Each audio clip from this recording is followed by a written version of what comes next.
Hey folks, today I wanted to show you how I made my brand new Keyleth dress. This is the final part for my updated Archdruid Keyleth cosplay, and I will be wearing it at MomoCon if you guys want to see it in action. But this is kind of a chaotic little tutorial. You can also watch my Fallen Angel tutorial, which will either already be up or be coming up soon, and that uses the exact same pattern if something that I did with this video doesn't make a lot of sense. You're also more than welcome to ask me questions if you have any, because I'll always answer them. To create Keyleth's dress, I used a pattern that I had made a while ago for my Fallen Angel outfit, which is actually based on the dress that I used for Keyleth that I purchased online. I will at some point be transferring this dress pattern to where people can print it out and stuff. For right now, I just haven't had time to do it, but it will become available because I personally really like this pattern for like generic fantasy stuff. In order to make Keyleth's new dress though, I wanted something that was a little bit more flashy than what I had been doing.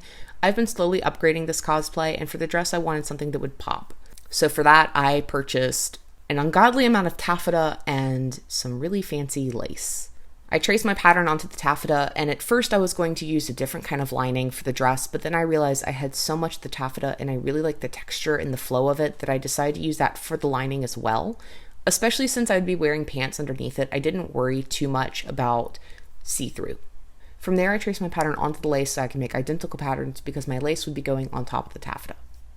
I sewed all my panels together of each individual part of the dress, and then at that point I started actually assembling the whole thing together. I made sure for any of my internal and external seams that I wanted everything to be rolled so that there would be no chance of fraying, so everything had to account for at least 3 inches of seam allowance. Because I'm terrible at doing seams, I wanted to make sure I had plenty of wiggle room. For the top part, I did in fact use a cotton lining. I wanted something that was a little bit thicker, just for stability reasons, but also because I wanted a little bit more cushioning between myself and the lace. But the same thing, I assembled all the panels, rolled the hems, and sewed it all together.